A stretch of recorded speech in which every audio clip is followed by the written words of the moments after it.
그러나 하나님께서 세상의 미련한 것들을 택하사 지혜 있는 자들을 부끄럽게 하려 하시고 세상의 약한 것들을 택하사 강한 것들을 부끄럽게 하려 하시며 하나님께서 세상의 천한 것들과 멸시받는 것들과 없는 것들을 택하사 있는 것들을 폐하려 하시나니 이는 아무 육체도 하나님 앞에서 자랑하지 못하게 하려 하심이라. 아멘.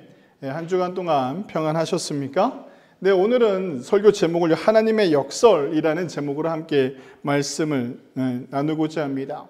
역설이라는 것을 또 뭐 좀 쉽게 얘기하면 반전, 새로운 것, 완전히 바뀌어지는 것, 그러니까 완전히 뒤바뀌는 것을 이렇게 역설이라고도 이렇게 얘기합니다. 그래서 뭐 우리가 좀 흔히 쓰는 유식한 말로는 파라독스 뭐 이렇게도 얘기를 하는데요. 이 역설을요, 이 네 가지로 좀 이렇게 규정할 수가 있는데요. 제가 한번 설명을 해드리겠습니다. 사고, 생각하는 것이 바뀌는 역설적인 것들을 이야기하기도 합니다. 그러니까 우리의 고정관념을 깨고 새로운 관점에서 사물을 바라보도록 유도하는 것이죠. 내가 생각하는 거랑 완전 다르네? 라고 할 수 있는 그런 새로운 것을 생각하게 한다는 것이죠. 그리고 또 이 역설, 파라독스는 또 두 번째로 어떤 의미를 가지고 있냐면 진실을 새롭게 발견하는 데 있습니다. 겉으로 보이는 모습을 통해 숨겨진 진실이나 복잡한 현실을 내가 생각했던 것과 다른 새로운 진실을 깨닫게 하는 것, 내가 알고 있던 것을 완전히 무너뜨리고 새롭게 하는 그 힘을 이야기할 때 우리는 역설, 파라독스라고도 얘기합니다. 그 다음에 또 하나가 뭐냐면 창의적으로 새롭게 생각하는 것입니다. 기존의 틀을 벗어난 역설적인 사고는요, 새로운 아이디어나 해결책을 찾는 놀라운 힘을 가지고 있다라고 이렇게 표현을 합니다. 그리고 이제 우리가 오늘 본 건데요, 문화적인 표현입니다. 문학적인 표현이죠. 문학 작품에서 파라독스는요, 독자의 흥미를 유발하고 주제를 강조하는 효과적인 수단으로 사용되어집니다. 역설, 파라독스는요, 겉으로는 모순되어 보이지만 깊이 생각하면 의미 있는 진실을 담고 있는 흥미로운 표현 방식이라고 할 수 있습니다. 오늘 사도 바울은요, 이 이야기를 하고 있는 겁니다. 오늘 성경을 통해서 문학적 개념과 그 다음에 사고적, 진실적, 창의적인 모든 것들을 통틀어서 이야기하고 있는 것이 무엇이냐면 하나님의 방법은 우리가 생각하는 것과 다르다라는 것이죠. 그래서 오늘 고린도전서 1장 27절에서부터 29절까지의 말씀을 바탕으로 함께 말씀을 나누고자 합니다. 오늘 본 본문은요, 그 당시 고린도 교회에게 사도 바울이 쓴 글이라고 할 수 있습니다. 근데 이 고린도 교회가 어떤 일들이 있었느냐라고 한다면요, 문제가 있었습니다. 사도 바울이 간 고린도 교회가 어떤 문제가 있었냐면요, 성도들이 많아지다 보니까 잘난 사람 못난 사람 다 함께 지내게 됐습니다. 근데 그 안에서요, 좀 유식하다고 하는 사람들, 돈이 많다고 하는 사람들, 그다음에 명예가 있고 지위가 있는 사람들이요, 그 사람들이 어떤 분란을 일으키기 시작했냐면요, 세상적인 잣대를 가지고 교회를 판단하기 시작했습니다. 그래서 그 잘못된 생각과 잘못된 판단을 가지고요, 성도들을 가르기 시작했죠. 그것도 어디까지 갔느냐면 하나님이, 내가 믿는 신이 좀 어리숙해, 아니 내가 믿는 신은 다른 신보다 좀 약해, 이러면서요, 그 하나님을 또 예수님을 자기네들 방식대로 믿으려고 했던 사람들이 많았습니다. 그래서 사도 바울이 오늘 그들에게 이야기하는 것입니다. 뭐라고 얘기하냐면 하나님께서는 세상의 미련한 것들을 택하사 지혜 있는 자들을 부끄럽게 하시려 하시고 세상의 약한 것들을 택하사 강한 것들을 부끄럽게 하려 하시며 하나님께서 세상의 천한 것들과 멸시받는 것들과 없는 것들을 택하사 있는 것들을 폐하려 하시나니 라고 이렇게 이야기하는 겁니다. 그러니까 사도 바울이 이 이야기를 누구한테 하고 있는 겁니까? 잘난 사람들한테 하고 있는 이야기입니다. 그러니까 그러면서 뭘 이야기하고 있느냐면요, 이 역설, 하나님의 역설을 이야기하는데 그 첫 번째가 뭐냐면요, 지혜의 역설입니다. 그러니까 지혜 있는 사람을 선택하고 똑똑한 사람을 선택하고 많이 배운 사람을 하나님께서 선택하지 않는다라는 거예요. 감사하지 않나요? 그렇지 않나 봅니다. 내가 좀 못 배우고 내가 아는 게 없어도요 된다라는 거야. 하나님은 그런 사람들을 선택하신다라는 거죠. 이게 하나님의 역설입니다. 지혜의 역설이라고도 할 수 있죠. 당시 고린도는요, 헬라 철학과 수학이 엄청나게 발달한 지역이었습니다. 고린도 교인 중에는 세상적인 지혜를 자랑하고 논쟁하기를 좋아하는 사람들이 항상 있었어요. 철학적인 사고로 세상을, 가치를 판단하는 사람들이었죠.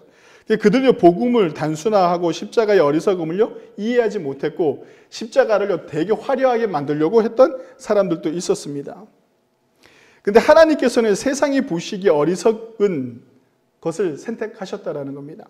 야, 너희들이 봤을 때 십자가가 얼마나 미련하냐라는 거죠. 자, 여러분들 제가 전에도 한번 설교를 했었지만 그 당시에 믿었던 신들은 어떤 신들입니까? 다 신을 위해서 어때요? 인간을 희생시킨단 말이에요. 뭔가를 갖다 바쳐야 돼요, 인간이. 항상 갖다 바치고 항상 그 신을 즐겁게 해줘야만 했죠. 그래서 어떤 종교는 뭐까지 바쳤냐면 어린아이들까지 바치는 그런 일들을 하기도 했어요. 사람을 제사로 지내는 그런 종교도 있었죠. 근데 십자가는 어떻습니까? 하나님의 아들이라는 신이 내려왔어요, 이 땅에요. 내려와서 어떻게 합니까? 자, 내가 신이니까 너희들이 나한테 다 엎드려라, 경배해라, 뭐 이래야 되는데 예수님은 어떻게 하셨습니까? 내가 너희들을 너무 사랑하니까 내가 너희들 대신 어떻게 합니까? 죽겠다라고 얘기하는 거예요. 어떻게 죽습니까? 십자가에 처절하게 죽어가는 거예요. 그때 당시에 사람들이 생각했을 때 그 예수님은 신으로 보였을까요? 안 보였을까요? 보이지 않았을 거예요. 하나님의 아들로 보였을까요? 안 보였을까요? 안 보였을 거예요. 왜? 하나님의 아들이라면, 능력이 있다면 뭐라고 얘기했습니까? 십자가에 매달린 예수님에게 네가 하나님의 아들이거든 거기서 내려와 봐라. 조롱하잖아요. 근데 예수님께서 어떻게 하십니까? 그냥 그대로 매달리셨단 말이죠. 그러니까 세상이 보기에는 너무나도 약하고 너무나도 의미 없는 하나님의 아들인 거죠. 그러나 하나님께서는 세상이 보기에 어리석은 복음의 메시지, 즉 십자가에 못 박힌 예수 그리스도를 통해 참된 지혜를 드러내는 것입니다. 세상의 지혜는요, 인간의 이성과 논리에 기반하지만 하나님의 지혜는 인간의 한계를 뛰어넘는 놀라운 능력을 가지고 있습니다. 하나님께서는 인간의 자랑을 꺾고 오직 그분만이 참된 지혜의 근원이심을 나타내시기 위해서 세상의 미련한 것들을 선택하셨다는 겁니다. 그리고 우리를 구원하는 방법이 어떤 방법이냐면 세상에서 보시기에 가장 미련한 방법으로 하나님이 우리를 사랑하시는 모습을 보여주셨다는 것이죠. 성도 여러분, 내가 아무것도 몰라요. 나는 가방끈이 짧아서 아는 게 없어요. 목사님 설교를 들어도 돌아서면 금방 까먹어요. 성경 공부 시간에요. 성경 공부를 들어도 무슨 얘기인지 잘 몰라요. 그래서요, 저는 뭔 얘기하는지 잘 모르겠어요 라고 하시는 분들이 계시나요? 대부분이지 않나요? 들어도 매 같은 성경 들어도 새롭지 않나요? 목사는 좋아요. 그래서 매일같이 똑같은 설교를 해도 새롭다라고 하면 얼마나 감사한 일이겠어요. 그죠? 성도 여러분, 우리가 내가 약하고 부족하고 내가 지혜 없는 것을요 자랑할 수 있어야 돼요. 왜 자랑할 수 있냐? 나 못 배웠어 라고 자랑할 수 있어야 돼요. 왜 자랑할 수 있냐고? 그렇게 못 배운 나를 하나님께서 어떻게 하신다? 사용하신다라는 겁니다. 하나님께서 나의 부족한 부분을 채워주심으로 인해 세상에 부끄럽지 않는 지혜를 가지고 하나님의 영광을 드러나게 하는 삶을 살아가게 하신다는 겁니다.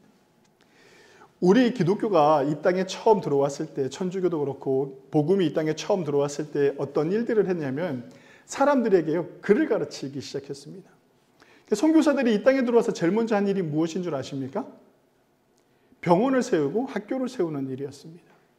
그럼 우리나라도 지금 오지에 있는 나라, 가난한 나라에 가서 선교사들이 제일 먼저 하는 일이 무엇이냐면 학교를 세우는 일입니다. 학교를 세워서 그들에게 가르치기 시작하죠. 하나님의 방법은 어떤 것이냐면 우리를 지혜롭게 하는 일이에요. 하나님의 방법으로 지혜롭게 하고 하나님의 방법으로 지식을 쌓이게끔 하는 것이죠. 우리나라가 이렇게 놀랍게 변화된 것은 어디에 있느냐면 왜 이렇게 빨리 변화될 수가 있었습니까? 라고 묻는다라면요. 교육이잖아요. 교육. 그 교육이에요. 그 교육의 바탕은 뭐가 있습니까? 이건 부인할 수 없어요. 기독교가 있어요. 세상에 미련한 사람들을요, 세상에 배우지 못한 사람들을요, 교회 안에서 가르치기 시작했단 말이죠. 무엇으로? 가나다라를 가르친 게 아니라니까 뭘 가르쳤습니까?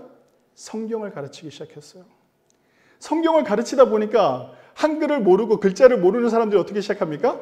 내가 성경을 읽고 싶으니까 어때요? 더욱더 배움의 열정을 가지기 시작하는 거예요. 그 배움의 열정을 가지다 보니까 어떻게 해요? 하나님의 지혜도 얻고 세상적인 지식도 얻게 되는 놀라운 일들이 벌어지기 시작하죠. 그래서 우리나라가 전 세계적으로 문맹률이 가장 낮다고 하잖아요. 그 우리나라만큼 대학을 졸업한 사람들이 많은 나라도 없다라고 합니다. 근데 우리가 여기서 또 중요한 게 하나 있어요. 이제는 지식이 많이 높아지다 보니까 어떻게 됩니까? 자기 지식을 의지하는 사람들이 많아졌다라는 겁니다. 하나님의 방법은요, 미련한 것입니다. 성도 여러분, 나의 똑똑함을 내려놓는 것이죠. 내가 많이 알고 있는 것을 내려놓을 수 있어야 돼요. 그래야만 하나님께서 우리에게 지혜를 주신다는 것을 꼭 기억하시기 바랍니다. 하나님의 방법은요, 그렇게 지혜가 없고 지식이 없는 곳을요, 그릇으로 사용하십니다. 여러분들을 그릇으로 사용하신다는 겁니다. 내가 배운 게 없고 내가 아는 게 없고 내가 하나님에 대해서 잘 몰라요. 내가 성경에 대해서 잘 몰라요. 이제 그럼 귀한 일입니다. 그것도 몰라요 라고 할 일이 아니라 정말 귀한 일이에요. 왜 귀한 일인 줄 아십니까? 아무것도 모르는 여러분들을 어떻게 하신다고요? 하나님께서요? 그릇으로 사용하셔서 하나님께서 그것을 채우시기 시작한다는 겁니다. 하나님이 주시는 놀라운 지혜로, 하나님이 주시는 놀라운 은혜로 말미암아요, 내가 지혜롭게 되는 것이죠. 성도 여러분, 세상이 보기에 나는 배운 것도 없고 아는 것도 없고 가진 것도 없지만 하나님께서 그런 나를 사용하신다는 겁니다. 왜요? 나를 통해서 하나님이 살아계심을 드러내게끔 하시기 위해서 나를 사용하신다는 것을 꼭 기억하시기 바랍니다. 우리의 지혜 없음을, 내가 지혜 없다라는 것을, 내가 아는 것이 없다라는 것은요, 또 다른 축복이라는 것을 꼭 기억하시기 바랍니다. 그리스도인들은 왜? 하나님께서 채워주실 것이니까. 하나님께서 하나님의 방법대로 우리를 지혜롭게 하실 것이니까 그것을 믿는 저와 여러분들이 되시기를 바랍니다. 그리고 오늘 고린도전서에서는 또 무엇을 역설적으로 얘기하냐면 능력의 역설입니다. 오늘 성경에서 뭐라고 얘기하냐면 약함으로 강함을 이기게 한다라고 이렇게 말씀하고 있죠. 하나님의 방법이 바로 이런 방법입니다. 약한 것을 들어 쓰시는 것이죠. 강한 것을 들어 쓰시지 않아요. 세상은요, 힘, 권력, 재력, 기술 등을 통해 능력을 과시합니다. 그러나 하나님께서는 세상의 눈에 약하고 무능해 보이는 자들을 통해서요, 당신의 강한 능력을 드러내기를 원하십니다. 왜? 강한 사람이 강한 일을 하면 어떻게 됩니까? 저 사람이 강해서 잘하는구나 라고 생각할 수 있지만 약한 사람인데 그 약한 사람이 강한 것을 해내면 어떻습니까? 어떻게 저런 일을 할 수 있을까? 라고 사람들이 뭐 해요? 묻기 시작한단 말이죠. 연세가 많다고 해가지고 몸이 불편하다고 해가지고 내가 가진 것이 없다고 해가지고요, 포기하는 것이 아니라 그래도 내가 할 수 있다라는 그 정신 하나만 있으면 된다라는 것이죠. 왜? 하나님께서 나에게 힘을 주실 것이니까. 이 믿음이 우리한테 있다라면 우리를 하나님께서 약한 나를 강하게 하시는 놀라운 은혜를 경험하게 되실 것입니다. 하나님께서는 세상에서 강하고 영향력 있는 자들을 택하신 것이 아니라 오히려 약하고 보잘것없는 자들을 택하셨습니다. 이는 인간의 힘이 아닌 하나님의 절대적인 능력을 의존하라고 그 약함을 이용하시는 것이죠. 성도 여러분, 우리는 때때로 우리 연약함과 부족함 때문에 낙심하고 좌절할 때가 있습니다. 또한 세상의 강한 힘 앞에서 좌절할 때도 있습니다. 무력감을 느낄 때도 있습니다. 근데요, 그렇게 약하고 약하다. 하나님, 나는 계란과 같은 존재입니다. 저 바위와 같은 그 삶의 많은 문제들을 앞만 부딪혀봐야 나만 깨지고 아무것도 이루어지지 않습니다. 라고 나의 약함을 깨닫고 있다라면요, 이제 하나님께서 역사하실 때입니다. 믿으시기 바랍니다. 지금 내 삶이 아무것도 안 이루어지고 내 삶이 정말 힘들어지고 나는 너무나도 약한 존재로 느끼고 있다라면요, 기억하시기 바랍니다. 이제 하나님이 역사할 때라는 것이죠. 우리의 약함은요, 오히려 하나님의 강하심을 드러내는 통로가 될 것입니다. 하나님께서는 우리의 약함을 통해 역사하시고 우리의 부족함을 채우시며 우리의 무능함을 통해 놀라운 일을 이루십니다. 그러므로 우리는 우리의 약함을 자랑하며 오직 하나님의 능력을 의지해야 합니다. 세상이 봤을 때는 아무 능력도 없고 좀 모자란 것 같고 세상이 판단하기에는요, 정말 의미 없는 것 같은데요, 그것을 들어서 쓰시는 것이 누구시다? 하나님이라는 것입니다. 성도 여러분, 우리의 약함을요, 하나님은요, 결코 그냥 두지 않습니다. 그 약함을 통해서 하나님의 능력을 나타내신다는 것을 꼭 기억하시기 바랍니다. 이스라엘 백성이 40년간 광야 생활을 하다가 드디어 하나님께서 약속하신 가나안 땅을 눈앞에 두었습니다. 근데 딱 가려고 하니까 뭐가 있냐면 여리고성이라는 큰 성이 있는 거예요. 근데 이 성을 정복해야만 그 가나안 땅에 들어갈 수 있는데 이스라엘 백성들은요, 그 성을 정복할 수가 없죠. 군사도 없었고 그만한 힘도 없었습니다. 근데 하나님께서 어떻게 하셨냐면 그 이스라엘 백성들에게 뭘 요구하시냐면 너희들의 가장 약한 것을 사용하시겠다라고 말씀하시는 거죠. 그러면서 여리고성을 우리가 잘 알고 있잖아요. 여리고성을 어떻게 무너뜨리겠습니까? 하나님께서 여호수아에게 얘기하는 거예요. 언약궤를 맨 앞에다가 세우라는 거죠. 맨 앞에다 세우고 난 이후에 어떻게 하라 그랬습니까? 여리고성을 매일같이 7일 동안 한 바퀴씩 돌라 하고 마지막 7번째 날은 7바퀴를 돌라고 얘기합니다. 그리고 난 다음에 7바퀴를 돌 때는 어떻게 합니까? 나팔을 불고 소리를 지르라고 이렇게 이야기를 합니다. 자, 여러분들 이게 전쟁하는 방법이 맞습니까? 여리고성을 무너뜨릴 수 있는 방법입니까? 아니에요. 세상이 보기에 미련해요. 세상이 보기에 말 같지도 않은 일이죠. 그리고 또 하나님께서 뭘 명령하시냐면 여호수아에게 한 바퀴 돌 때마다 이스라엘 백성들에게 말하지 못하게 했어요. 떠들지 못하게 했단 말이에요. 왜 그랬을까요? 여러분들 여호수아를 읽으면서 왜 말을 못하게 했을까요? 여리고성을 돌면서 뭐 같이 걸으면서 얘기도 할 수 있겠는데 왜 말을 하지 못하게 했을까요? 딱 하나요. 부정적인 것을 말하지 못하게 하기 위함이에요. 누구는 분명 얘기할 거예요. 그렇죠? 이 미련한 짓을 왜 하냐고. 이게 말이 되냐고. 우리가 군사를 모아도 모자랄 판인데 언약궤 달랑 언약궤 앞에다가 세워놓고 우리가 그걸 따라가면서 아무 소리도 못하고 그냥 여리고성을 한 바퀴 돌아야 돼요. 여리고성이 얼마나 했을까요? 뭐 여기 민둥산 운동장만 했을까요? 아니잖아요. 그죠? 남면 땅만큼 컸을 거예요. 요 증산보다 컸을 거예요. 그죠? 여리고성이. 근데 그 큰 땅을 하루를 도는 동안 말을 하지 못하게 했다라는 거예요. 왜 그러냐면 부정적인 생각을 말 밖으로, 입 밖으로 내놓지 못하게 했다라고 저는 생각을 해요. 세상 사람들이 보기 어떻습니까? 여리고성을 무너뜨리는 그 방법은, 하나님의 방법은 가장 미련해 보이는 거예요. 말 같지도 않은 일이죠. 여리고성을 7바퀴를 돌고 마지막 7일날 7바퀴를 마지막에 돌고 난 이후에 나팔을 불고 소리를 질러라 라고 했어요. 자, 생각을 해보세요. 제가 전에도 한번 말씀을 드렸지만 여리고성을 첫날 한 바퀴 돌았어요. 여리고성에 금이 가지 않아요. 두 번째도 돌았어. 둘째 날 또 여리고성에 금이 조금 갔을까요? 야, 저쪽 서쪽에 좀 무너지더라. 야, 기미가 보인다. 막 그랬을까요? 아니 마지막 날 7바퀴를 다 돌았을 때도 6바퀴를 돌았을 때 여리고성이 점점 무너지고 있었을까요? 아니에요. 어떤 것도 변화가 되지 않았어요. 근데 마지막에 어땠습니까? 나팔을 불고 소리를 지르는 거예요. 자, 여러분들 그때 하라고 하면 할 수 있겠어요? 생각해 보세요. 야, 이 미련한 짓을 내가 해야 되나? 어이없지 않겠나요? 7바퀴를 돌았어. 그럼 뭐라도 기미라도 보여야 되는데 기미도 하나도 안 보여. 7바퀴를 다 돌고 난 다음에 여리고성을 쳐다보니까 뭐 꿈쩍도 안 해. 여리고성 위에 있던 군사들은 어떻게 보고 우리를 바라보고 있어요? 이렇게. 저 백성들이 미친 거 아니야? 한심하게 바라보고 있었을 거 아니에요. 세상이 그렇다고요. 성도 여러분. 우리가 믿는 이 믿음이, 우리가 하는 이 행위가 세상 사람들이 보기엔 되게 미련해 보일 수 있다니까요. 비웃음을 살 만한 일이에요. 그리고 변화되는 건 없어요. 그렇지 않나요? 내가 10년, 20년 신앙생활 했는데 변화되는 게 없어요. 그래서 사람들이 손가락질을 한다니까요. 야, 그게 뭐야? 라고 얘기한단 말이에요. 우리는 거기 어떻게 해요? 쉽게 요동치는 거예요. 부끄러워하는 거죠. 그러면 그곳에 하나님의 일이 일어나지 않아요. 오늘 여리고성이 무너지는 것을 보면서 우리는 뭘 알아야 되냐면 세상에 정말 미련한 방법으로 하나님이 여리고성을 무너뜨리게 하는데 그 여리고성을 무너뜨릴 때 우리의 마음가짐이 어떻느냐라는 거예요. 마지막까지.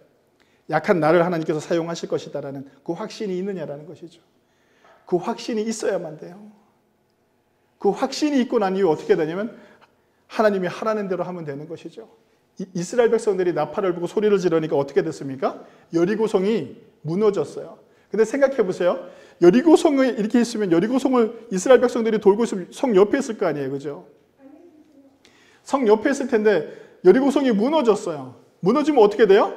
성벽이 밖으로 무너지면 이스라엘 백성들이 어떻게 됩니까? 같이 죽잖아요. 그러니까 여리고성이 어떻게 무너졌다고 얘기합니까? 안으로 이렇게. 이스라엘 백성들은 하나도 다치지 않고 안으로 무너졌다라고 이렇게 설명을 하고 있어요. 이게 하나님의 방법이에요. 성도 여러분, 능력은 우리에게 있는 것이 아니에요. 착각하시면 안 돼요. 능력은 누구에게 있다? 하나님께 있어요. 이 역설을 믿으셔야 됩니다. 성도 여러분, 능력은 하나님께 있는 거예요. 그럼 나는 어떻게 합니까? 최선을 다하는 거예요. 최선을 다하는 사람에게 하나님의 능력이 나타나고 하나님의 일이 이루어지는 거예요. 포기하지 않고 세상에서 부끄러워하지 않고 내가 할 수 있는 믿음의 일들을 끝까지 감당할 때 그곳에 하나님의 능력이 나타나는 자리가 된다는 것이죠. 왜? 그 미련한 것으로 하나님이 영광을 나타나기 위해서, 하나님의 살아계심을 보여주시기 위해서 그 놀라운 일들을 만드신다는 거죠. 성도 여러분, 그것이 우리 증산제일교회이기를 원합니다.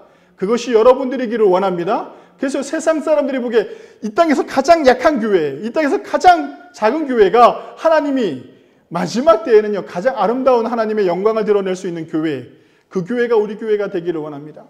성도 여러분, 지금은 약하고 부족하지만 이것으로 끝나지 않을 것이다라는 것. 우리가 할 수 있는 최선을 다할 수 있는 그런 신앙의 믿음을 가지는 저와 여러분들이 되시길 바랍니다. 그리고 마지막으로요, 고린도전서에서 말하는 건 존재의 역설입니다. 이건 무엇이요? 없음을 통해서 있음을 패하신다라고 이렇게 오늘 성경은 말하고 있죠. 없는 것을 사용하신다라는 겁니다. 그러면서 성경은 뭐라고 얘기하냐면 천대받고 멸시받는 것들이라고 표현해요. 사람들이 또 아니고 것들이라고 표현을 하죠.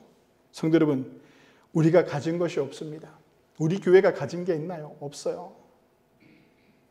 저는요, 세상 사람들이 보기에 성공한 목사일까요? 실패한 목사일까요? 저는 강원도 정선 시골 작은 교회, 미자리 교회 담임 목사를 하고 있어요. 세상이 보기에는요, 성공하지 못한 목사예요. 근데요, 기뻐요. 왜 기쁜 줄 아세요? 그런 약한 나를 하나님께서 사용하실 것이니까. 아무것도 없는 우리 교회를 하나님께서 사용하실 것이니까. 나는 그 하나님의 역사를 믿으니까. 나만 믿는 것이 아니라 우리 증산제일교회 성도님들도 믿으시기 바랍니다. 없는 것을 통하여 있는 것들을 패하시는 그 하나님의 능력. 우리가 가진 것이 없다면 이제 이 자리는 어떤 자리가 된다? 하나님이 역사하는 자리가 된다는 것을 꼭 기억하시고, 하나님의 역설이 이루어지는 이유는 딱 하나입니다. 왜 이루어지느냐? 오늘 성경에서 아무 육체라도 하나님 앞에서 자랑하지 못하게 하려 하심이라 라고 이렇게 말씀하고 있죠. 성도 여러분, 나를 자랑하는 것이 아니라 하나님을 자랑할 수 있는 일, 나의 약함을 들어쓰고 나의 부족함을, 나의 능력 없는 것을 사용하시는 그 하나님을 믿으시고 내가 할 수 있는 최선의 일들이 무엇인가 생각해 보시고 그 일들을 감당해내시는 저와 여러분들이 되시기를 바랍니다.